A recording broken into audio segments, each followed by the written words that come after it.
तो स्टूडेंट्स, मैं हूं अनुष्का मैम। अगर आप भी यूपी एएनएम भर्ती परीक्षा में इंटरेस्टेड हैं या इसकी तैयारी कर रहे हैं या इस फॉर्म को भरना चाहते हैं तो आज की क्लास आपके लिए बहुत ही ज़्यादा इम्पॉर्टेंट होने वाली है, क्योंकि आज की क्लास में हम इस एग्ज़ाम से रिलेटेड कुछ इंपॉर्टेंट क्वेश्चंस को डिस्कस करने वाले हैं। तो आइए आज की क्लास को शुरू करते हैं। आज की क्लास का पहला क्वेश्चन है, प्रसव के बाद नवजात शिशु को पहला टीका यानी वैक्सीन कौन सा होता है, यानी कि पहला वैक्सीन कौन सा दिया जाता है। ऑप्शंस क्या क्या हैं, डीपीटी, बीसीजी, ओपीवी या टीटी। तो पहला वैक्सीन जो बच्चे को दिया जाता है वो होता है बीसीजी का। बीसीजी का फुल फॉर्म क्या होता है, बैसिलस क्लैमाइड ग्यूरिन। ये जो वैक्सीन है ये टीबी यानी ट्यूबरक्लोसिस जो कि एक लंग डिजीज़ है उससे बचाने के लिए नवजात शिशु को जन्म के तुरंत बाद लगाया जाता है। ठीक है, अगला क्वेश्चन देखते हैं, गर्भावस्था में आयरन फॉलिक एसिड की गोलियां क्यों दी जाती हैं। तो जैसा कि आपने देखा होगा हॉस्पिटल्स में प्रेगनेंसी के दौरान हर प्रेग्नेंट औरत को आयरन और फॉलिक एसिड की गोलियां हॉस्पिटल में दी जाती हैं।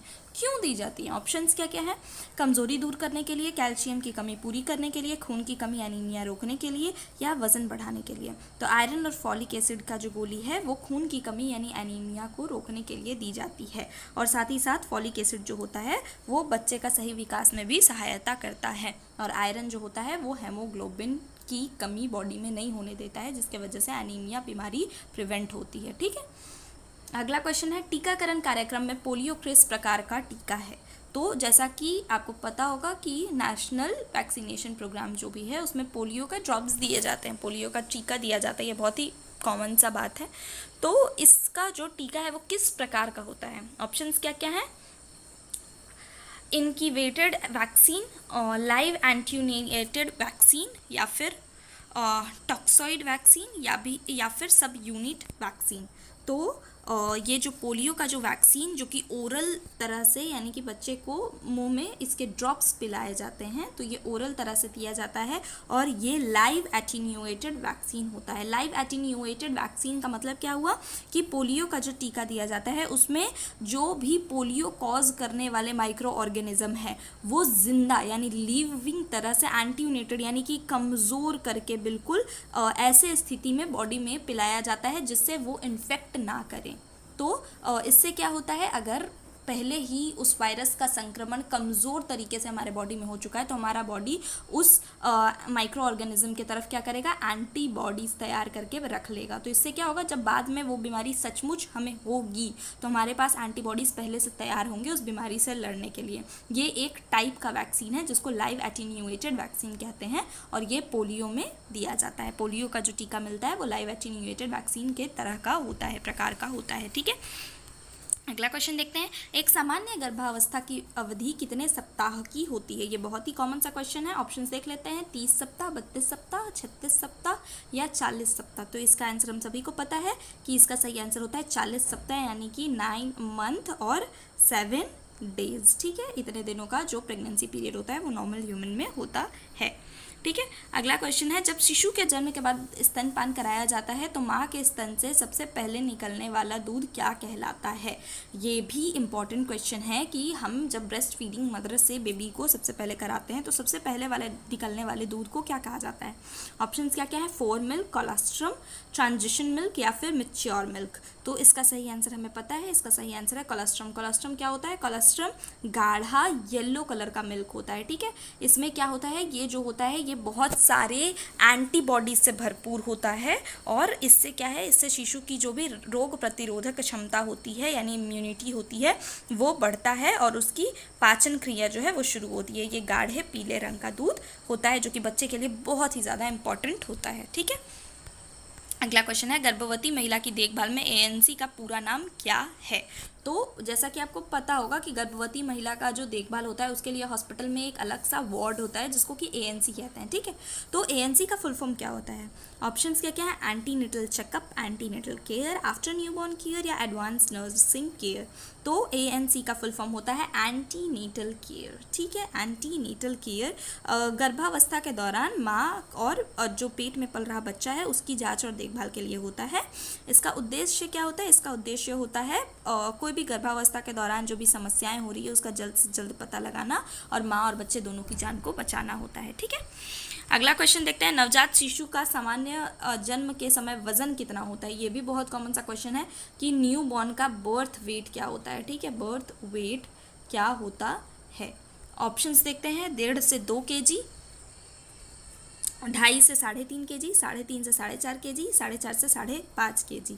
तो इसका सही आंसर है 2.5 से 3.5 kg। एक नॉर्मल बेबी का जो बर्थ वेट होता है वो 2.5 से 3.5 के बीच में होना चाहिए। इससे कम अगर बच्चे का वेट है तो उसे हम low birth weight LBW low birth weight कहते हैं। ठीक है, जो कि बच्चे के लिए अच्छा नहीं है। बच्चे का न्यूट्रिशन इसका मतलब ये होता है कि पूरा नहीं है। ठीक है, टीकाकरण के दौरान DPT टीका किन रोगों से बचाव के लिए होता है। तो टीकाकरण के दौरान हम DPT का टीका देते हैं ना, जैसे BCG का देते हैं वैसे ही DPT का भी टीका देते हैं। तो DPT किन रोगों से बचाव करता है। ऑप्शंस क्या क्या है, diphtheria, tetanus, pertussis, diarrhoea, polio, tetanus, dengue, malaria, tetanus या डिप्थीरिया, पोलियो, टेटनस। तो इसका सही आंसर है डिप्थीरिया, टेटनस और पर्ट्यूसिस। यहाँ पे DPT का फुल फॉर्म डिप्थीरिया, पर्ट्यूसिस और टेटनस होता है। ठीक है, इसका इन 3 रोगों से बचाने के लिए हम DPT का वैक्सीन लगाते हैं बच्चे को। ठीक है, गर्भावस्था में पहली बार TT का इंजेक्शन कब लगाया जाता है। तो गर्भावस्था के दौरान जैसा कि आपने देखा होगा प्रेग्नेंट वुमेन्स को TT का इंजेक्शन लेते हैं, तो वो कब लिया जाता है। ऑप्शंस क्या क्या है, 3रे महीने में, 4थे महीने में, 5वें महीने में या 6ठे महीने में। तो हमारा जो वैक्सीनेशन प्रोग्राम कंट्री में चल रहा है उस हिसाब से प्रेग्नेंट वुमेन को 4थे महीने में TT का इंजेक्शन देना होता है। ठीक है, अगला क्वेश्चन देखते हैं, एक नवजात शिशु का पहला मल क्या कहलाता है। ठीक है, तो एक नवजात शिशु जो होता है उसका पहला मल जो होता है वो क्या कहलाता है, यानी कि उसका पहला फीसिस जो वो आउट करता है उसे क्या कहते हैं। ऑप्शंस क्या क्या है, कलेस्ट्रम, म्यूकोनियम, लैक्सेटिव या फिर स्टूल। तो उसे हम क्या कहते हैं, उसे हम कहते हैं म्यूकोनियम। ठीक है, उसका नाम होता है साइंटिफिक नेम जो हम बोलते हैं। ये जनरली हॉस्पिटल्स में अगर आप ड्यूटी कर रहे हो तो आपको पता भी होगा कि उसका नाम होता है म्यूकोनियम। ठीक है, अगला क्वेश्चन है, जन्म के तुरंत बाद शिशु की प्रथम देखभाल में सबसे पहली प्राथमिकता क्या होती है। तो जन्म के तुरंत बाद शिशु की प्रथम देखभाल जब हम कर रहे हैं तो हमारी पहली प्राथमिकता क्या होगी। ऑप्शंस क्या क्या है, बच्चे को नहलाना, बच्चे की नाक मुंह साफ करना, उसके बाद है बच्चे को दूध पिलाना या बच्चे को कपड़ा पहनाना।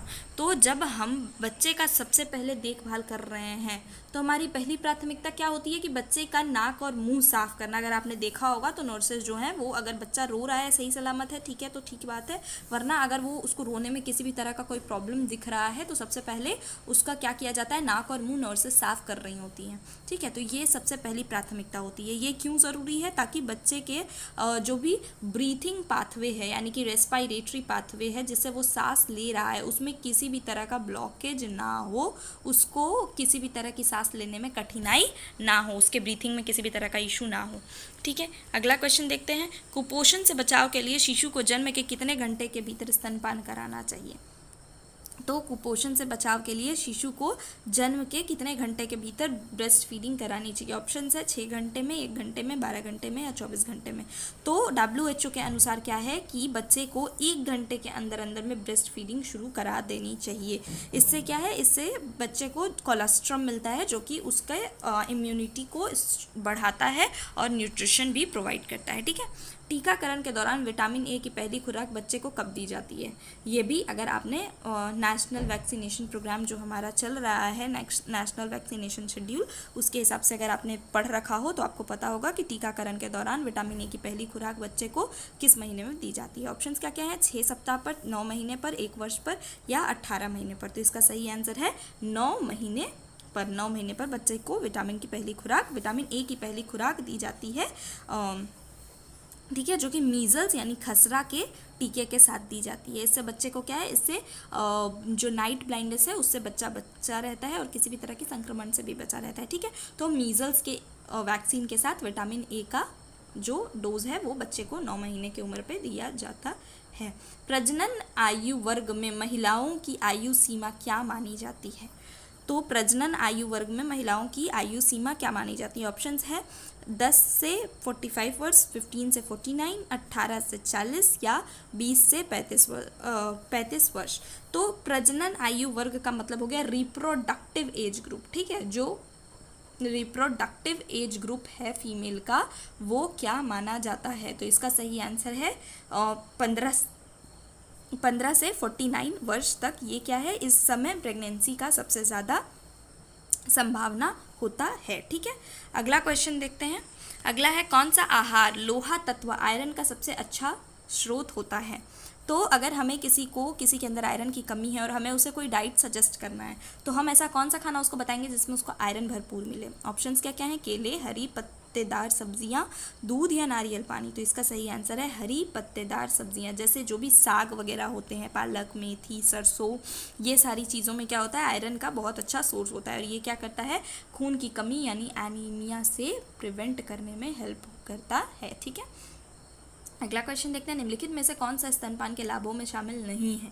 तो कौन सा ऐसा चीज़ है जो ब्रेस्ट फीडिंग के एडवांटेजेस में शामिल नहीं है। ऑप्शंस क्या क्या है, रोग प्रतिरोधक क्षमता बढ़ाना, माँ बच्चे के संबंध को मजबूत करना, मोटापा बढ़ाना या सस्ता और सुरक्षित पोषण। तो इसका सही आंसर साफ पता चल रहा है, ये है मोटापा बढ़ाना। ब्रेस्ट फीडिंग का एडवांटेज मोटापा बढ़ाना बिल्कुल भी नहीं है। स्तनपान से बच्चे की रोग प्रतिरोधक क्षमता बढ़ती है और माँ और बच्चे के बीच में एक अच्छा मजबूत संबंध भी बनता है, लेकिन मोटापा बढ़ना इसका लाभ नहीं है। ठीक है, WHO द्वारा निर्धारित स्तनपान की न्यूनतम अवधि क्या है। तो WHO द्वारा एक बच्चे को ब्रेस्ट फीडिंग का सबसे मिनिमम जो समय है वो कितना है। ऑप्शंस क्या क्या है, 3 महीने, 6 महीने, 4 महीने या 12 महीने। तो इसका सही आंसर है 6 महीने, जिसको हम एक्सक्लूसिव ब्रेस्ट फीडिंग भी कहते हैं। ठीक है, एक्सक्लूसिव ब्रेस्ट फीडिंग यानी कि 6 महीने तक WHO के हिसाब से बच्चे को ब्रेस्ट मिल्क यानी कि माँ के दूध के सिवा और कोई भी चीज़ नहीं देना होता है। ठीक है, अगला क्वेश्चन देखते हैं। अगला क्वेश्चन है, खसरा यानी मीजल्स का टीका बच्चे को कितने उम्र में दिया जाता है। ये अभी एक क्वेश्चन को एक्सप्लेन करते हुए मैंने ऑलरेडी बता दिया है कि खसरा यानी मीजल्स का जो टीका है वो बच्चे को 9 महीने पर दिया जाता है। इसी के साथ विटामिन ए का भी जो ये होता है, क्या कहते हैं उसको, सिरप, वो भी प्रोवाइड किया जाता है। ठीक है, गर्भवती महिला के लिए फॉलिक एसिड का सेवन किस लिए ज़रूरी होता है। तो गर्भवती महिला के लिए आयरन और फॉलिक एसिड की गोलियां हम देते हैं, जैसा कि हमने ऊपर डिस्कस किया। तो फॉलिक एसिड की गोलियां क्यों देनी होती हैं। ऑप्शंस क्या क्या है, भूख बढ़ाने के लिए, एनीमिया से बचने के लिए, भ्रूण में न्यूरल ट्यूब दोष रोकने के लिए या वजन बढ़ाने के लिए। तो इसका सही आंसर है कि भ्रूण में यानी कि फीटस में जो भी न्यूरल ट्यूब डिफेक्ट हैं उन्हें रोकने के लिए फॉलिक एसिड देना होता है। इससे क्या होता है, बच्चे का जो भी न्यूरल विकास होता है यानी कि उसके नर्वस सिस्टम जो होते हैं वो वेल डेवलप करते हैं और उसे किसी भी तरह का जन्म से होने वाला नर्वस सिस्टम से रिलेटेड रोग नहीं होता है। अस्पताल में संक्रमण रोकथाम के लिए सबसे सरल और प्रभावी उपाय क्या है, यानी सबसे सिंपल और इफेक्टिव उपाय क्या है। ऑप्शंस क्या क्या है, मास्क पहनना, हाथ धोना, दस्ताने पहनना या फिर सैनिटाइजर लगाना।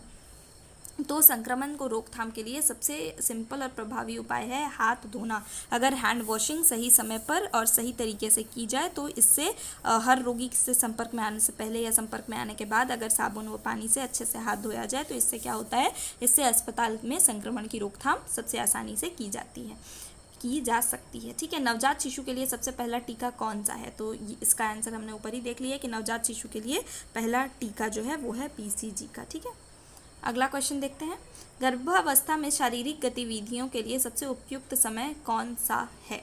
ठीक है, अगर गर्भावस्था के दौरान किसी भी तरह की शारीरिक गतिविधि यानी फिजिकल वर्क करना है तो उसका सबसे उपयुक्त समय कौन सा है। तो उसका सबसे उपयुक्त समय ऑप्शंस देखते हैं, पहले 3 महीने, दूसरे 3 महीने, तीसरे 3 महीने या कोई भी समय। तो इसका सही आंसर है दूसरे 3 महीने। गर्भावस्था के दूसरे ट्राइमेस्टर यानी 4 से 6 महीने का जो समय है उस दौरान जो है शारीरिक गतिविधियों के लिए सबसे उपयुक्त समय होता है, क्योंकि इस दौरान क्या होता है, गर्भवती महिला को अधिक आराम और सावधानी आवश्यकता होती है, लेकिन हल्की फुल्की गतिविधियां जो है वॉक वगैरह करना बहुत ही सुरक्षित होता है और लाभदायक होता है। ठीक है, अगला क्वेश्चन देखते हैं, नवजात शिशु को कितने महीने तक केवल माँ का दूध दिया जाता है। ये मैंने अभी तुरंत आपको एक्सप्लेन किया एक्सक्लूसिव ब्रेस्ट फीडिंग में। तो WHO के हिसाब से एक्सक्लूसिव ब्रेस्ट फीडिंग यानी कि सिर्फ माँ का दूध बच्चे को 6 महीने तक देना चाहिए। यानी ब्रेस्ट फीडिंग में एक्सक्लूसिव ब्रेस्ट फीडिंग जो होती है वो 6 महीने तक की होती है। ठीक है, गर्भवती महिला के लिए आवश्यक विटामिन और खनिजों में कौन सा प्रमुख है, यानी कि अगर गर्भवती महिला है तो उसके लिए कौन सा विटामिन जो है वो सबसे मेन इंपॉर्टेंट है। ऑप्शंस क्या क्या है, vitamin C, calcium, folic acid या विटामिन A। तो ये हमें ऑप्शन से साफ पता चल रहा है, इसका सही आंसर है फॉलिक एसिड, जो कि जनरली दिया भी जाता है हॉस्पिटल्स में, सरकारी में भी फ्री में मिलता है। ठीक है, किस हृदय रोग को ब्लैक DD कहा जाता है। ठीक है, तो ऑप्शंस क्या क्या हैं, ट्यूबरक्यूलोसिस, एक्यूट मायोकार्डियल इन्फ्रैक्शन या फिर कार्डियल अरेस्ट या फिर आर्थराइटिस। तो ब्लैक डी जो एक नाम है जो कि एक्यूट मायोकार्डियल इन्फेक्शन यानी कि हृदय घात को कहा जाता है। इस स्थिति में क्या होता है, अचानक डेथ का जो चांसेस होता है वो बहुत ज़्यादा होता है। ठीक है, अगला क्वेश्चन देखते हैं। गर्भवती महिला में उच्च रक्तचाप के सामान्य उत्पन्न क्या हो सकते हैं, यानी कि अगर प्रेग्नेंट औरत में हाई बीपी का सिचुएशन देखने को मिल रहा है तो वो क्यों हो सकता है, उसका उत्पन्न होने का वजह क्या है। डिलीवरी में विलंब, हृदय रोग, प्री एक्लेम्पसिया या फिर भ्रूण का कम वजन। तो हाई बीपी का जो सिचुएशन है वो गर्भावस्था के दौरान उच्च रक्तचाप जो है वो प्री एक्लेम्पसिया के कारण देखने को मिल सकता है। इसमें क्या है, इसमें बेबी और माँ दोनों को बहुत ही ज़्यादा खतरा होता है और बहुत ही गंभीर समस्याएं इसके कारण हो सकती हैं। गर्भवती महिला को भोजन के बाद कौन सा पोषण तत्व अधिक देना चाहिए। तो एक प्रेग्नेंट औरत को भोजन के बाद कौन सा पोषण तत्व अधिक देना चाहिए। ऑप्शंस क्या क्या हैं, कार्बोहाइड्रेट, प्रोटीन, वसा या पानी। तो गर्भवती महिला जो है वो एक बच्चे की शरीर को बना रही है और जैसा कि आपको पता होगा कि प्रोटीन जो होता है वो बॉडी बिल्डिंग फूड होता है, यानी कि वो शरीर को बनाने में हेल्प करता है। तो इसीलिए हमें एक प्रेग्नेंट औरत को सबसे ज़्यादा बॉडी बिल्डिंग फूड यानी प्रोटीन देना चाहिए। ठीक है, अगला क्वेश्चन क्या है, नर्सिंग में साटा का क्या मतलब होता है। तो साटा का फुल फॉर्म हमें देखना है। ऑप्शंस क्या क्या है, systematic approach to therapy analysis, safe and timely assistance, spinal anaesthesia technique application या फिर सेलेक्ट ऑल दैट अप्लाई। तो साटा का सही अर्थ क्या है, इसका सही आंसर है option number D, select all that apply, जो एक प्रकार का क्या होता है, प्रश्न होता है जहाँ एक से अधिक उत्तर सही होते हैं। तो ये नर्सिंग एग्जाम्स में पूछे जाने वाला एक टर्म है। ठीक है, अगला क्वेश्चन क्या है, किस रोग के कारण गर्भवती महिला को आमतौर पर नर्सिंग के दौरान शारीरिक दर्द महसूस होता है। किस रोग के कारण गर्भवती महिला को आमतौर पर नर्सिंग के दौरान शारीरिक दर्द महसूस होता है। ऑप्शंस क्या क्या है, प्री एक्लेम्पसिया, आम संकुचन, मांसपेशियों की ऐंठन या यूरिनरी ट्रैक्ट इन्फेक्शन। तो गर्भवती महिला के शरीर में अतिरिक्त वजन और हार्मोनल बदलाव के कारण मांसपेशियों में ऐंठन हो सकती है जिससे शारीरिक दर्द महसूस होता है। ठीक है, अगला क्वेश्चन है, महिला स्वास्थ्य में अत्यधिक ब्लीडिंग को क्या कहा जाता है।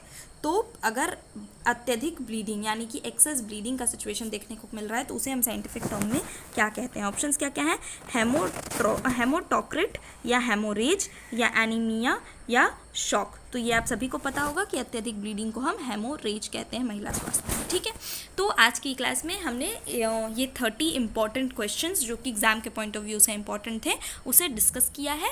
अगर आपको ये क्लास अच्छी लगी हो तो राठौर एजुकेशन पॉइंट को सब्सक्राइब करें क्योंकि हम आपके लिए ऐसे ही कंटेंट हमेशा लाते रहेंगे। Thank you so much.